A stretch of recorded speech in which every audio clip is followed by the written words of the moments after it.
aussi pour les fêtes. C'est consacré à votre cas. Patrick. Ça se voit pas tellement.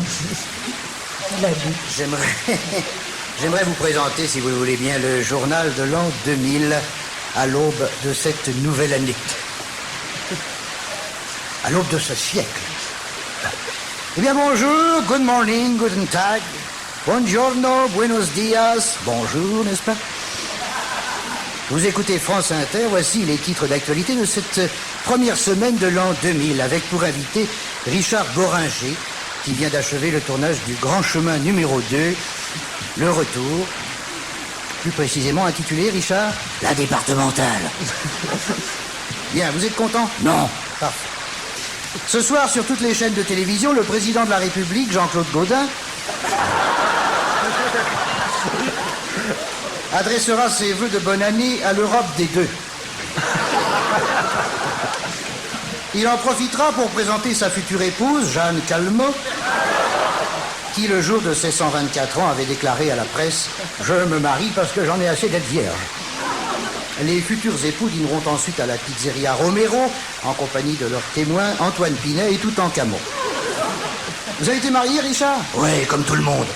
Et vous avez divorcé? Oui, comme tout le monde. Au fond, vous êtes un grand solitaire. Ta gueule, bien. Vous savez, Richard, que le taux de pollution à Paris atteint des records inégalés par nos concurrents.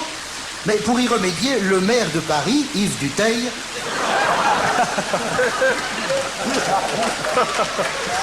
a fait délimiter une zone piétonne à l'intérieur des limites du jardin des Tuileries.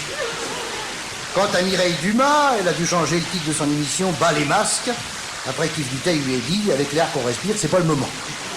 À ce propos, le chanteur RPR présentera demain soir sur TF1 sa chanson du siècle.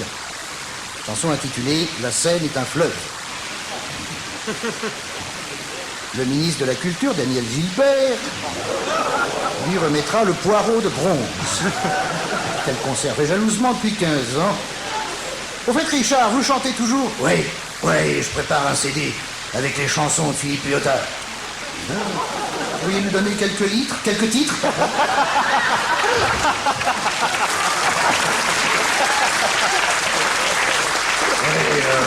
Qui est bête? Attends. Alors, il y a Alcotest. J'ai gerbé sur tes seins.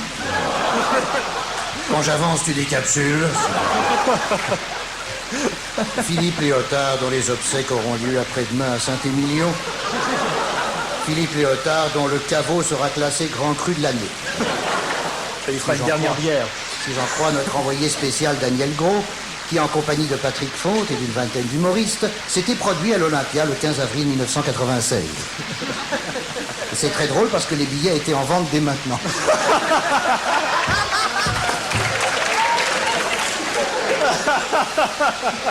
Il est con. C'est le cri du cœur. Voilà. L'ex-président de la République, Jacques Chirac, qui s'était converti à l'islam en avril 97, vient d'arriver à Roissy ce matin avec ses 42 épouses. Vous pourriez avoir 42 épouses, Richard? Non, j'ai une machine à laver, ça fait moins de bruit. Oui, moi j'ai une bouillotte, c'est moins loin rempli.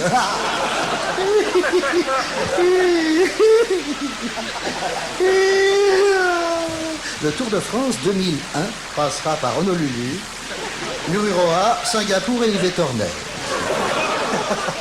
La nouvelle composition du nouveau gouvernement ne sera connue que mardi prochain, mais le Premier ministre, Philippe de Villiers, a bien voulu nous livrer le nom du futur ministre de l'Intérieur. Ce sera André Madelin ou Alain Madelin. Enfin bref, disons Adolphe. Richard, à propos de politique, je crois savoir que comme 10% des Français, vous n'êtes pas fasciste. Non. C'est pour ça que j'habite dans le maquis. Non, vous devez être au calme. À quel endroit exactement? Pardon. Eh bien, nous arrivons à la fin de ce journal avec le relogement des SDF dans les locaux de la ligne Maginot, le 524e plan de redressement de la Sécu, l'interdiction de Charlie Hebdo pour outrage à la connerie.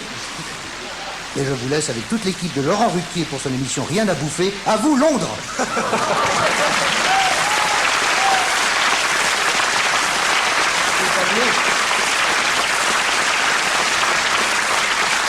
Vous le voyez comme ça, notre avenir C'est un peu pessimiste, hein, sa vision de l'avenir, Patrick. Un drôle de gouvernement. Enfin, bourré, Daniel Gilbert, hein. Oui. Ça passe. Pour une fois. Pour une fois pour elle, oui.